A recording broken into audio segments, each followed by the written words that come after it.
આ વાત છે ઈસ 1875ની, જ્યારે એક પુસ્તકને લઈને ભારે ચર્ચા ચાલી રહી હતી. આ પુસ્તકે વિચાર ક્રાંતિ લાવી ગુલામ ભારતીયોમાં સ્વતંત્રતાની એક નવી જગ્યા ઊભી કરી હતી. સત્યને સત્ય અને અસત્યને અસત્ય સાબિત કરીને માણસને સાચું જીવન જીવવાનો માર્ગ બતાવી દીધો હતો. આ પુસ્તકનું નામ હતું સત્યાર્થ પ્રકાશ. જે પણ આ પુસ્તક વાંચતો તે વિચાર કરવા માટે મજબૂર થઈ જતો હતો. એવા જ એક દિવસે એક યુવાનના હાથમાં પણ આ પુસ્તક આવી ગયું. યુવાન જેટલું વધુ પુસ્તક વાંચતો ગયો એટલું જ તેમાં ડૂબતો ગયો.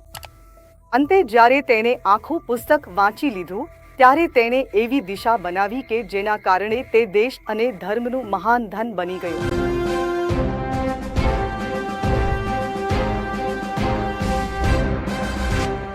નમસ્તે જી, હું છું હરપ્રીત કૌર.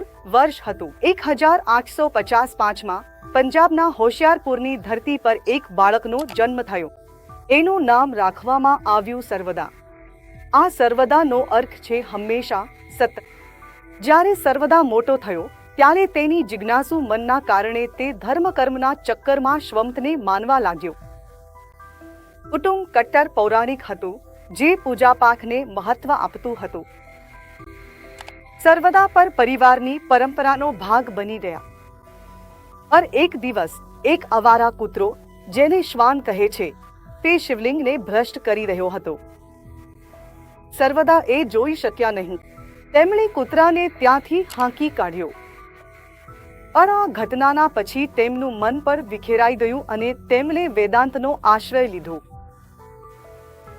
મનમાં ઈચ્છા હતી કે સમાજ અને ધર્મ માટે કંઈ કરી જઈએ, પર માર્ગ ક્યાંય દેખાતો નહોતો. અવારનવાર સમાજમાં હુઆહુત અને કિનારે પડેલા કેટલાક સમુદાયોને જોઈને મન વ્યથિત થઈ જતું હતું. વર્ષ હતું 1887. આ વર્ષે સર્વદાએ વેદાંતનો ઊંડો અભ્યાસ કર્યો, જેના પરિણામે તેમના અંદર વૈરાગ્યની ભાવના જાગી ઉઠી. અને આ ભાવનાનો પરિણામ એ થયો કે 32 વર્ષની યુવાન ઉંમરે તેમણે સંન્યાસ દીક્ષા લઈ લીધી. નામ રાખ્યું સ્વામી સર્વદાનંદ. સંન્યાસ ગ્રહણ કર્યા પછી સર્વદાએ તીર્થયાત્રા માટે પ્રસ્થાન કર્યું. પોતાની તીર્થયાત્રા દરમિયાન જ્યારે સ્વામી સર્વદાનંદ ચિત્રકૂટ પહોંચ્યા ત્યારે તેઓ બીમાર પડી ગયા.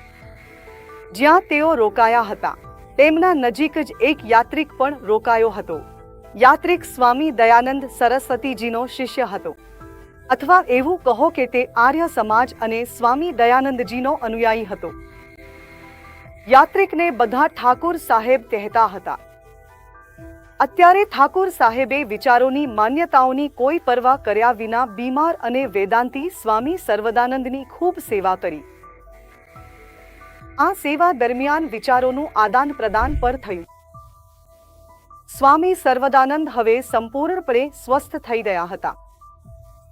ઠાકુર સાહેબે ચિત્રકૂટમાં વિદાય લેતી વખતે સ્વામીજીને સત્યાર્થ પ્રકાશ ભેટ સ્વરૂપે આપી. સ્વામીજી હવે આ પુસ્તકનો અભ્યાસ કરવાનું શરૂ કર્યું. બ્રહ્માથી લઈને જૈમિની સુધી ઋષિમુનિઓના વૈદિક પ્રતિપાદિત વિચારોનું સાર વાંચીને સ્વામી સર્વદાનંદજીને જાણે જીવનનો અર્થ મળી ગયો હતો. અત્યારે જ તેમણે મહર્ષિને ગુરુ સ્વીકારી લીધા અને આર્ય સમાજ સાથે જોડાઈ રહ્યા.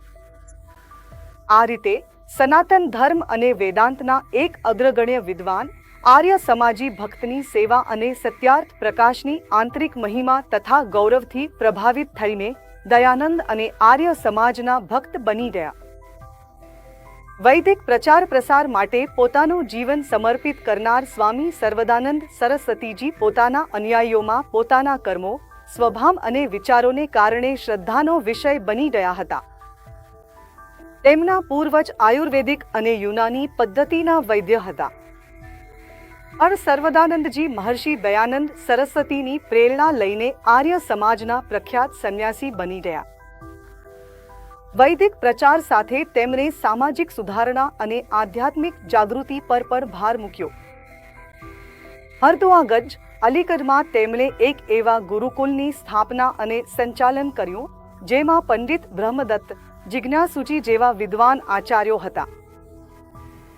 આ જ ગુરુકુલમાં બે મુખ્ય આર્ય વિદ્વાન પંડિત યુધિષ્ઠિર મેમાસ અને આચાર્ય ભદ્રસેનજી પણ ભણ્યા હતા. આ સાથે અહીં એક સાધુ આશ્રમ પર બનાવાયો હતો.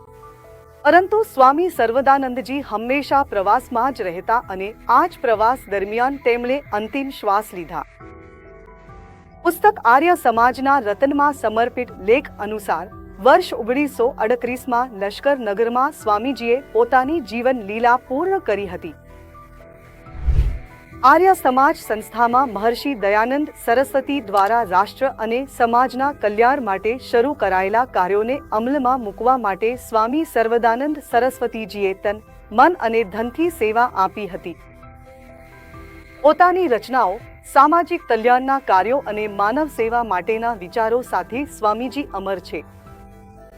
આજે ઋષિભક્ત, સંન્યાસી, તપોમૂર્તિ સ્વામી સર્વદાનંદ સરસ્વતીજીને આર્ય સમાજ શત શત નમન કરે છે.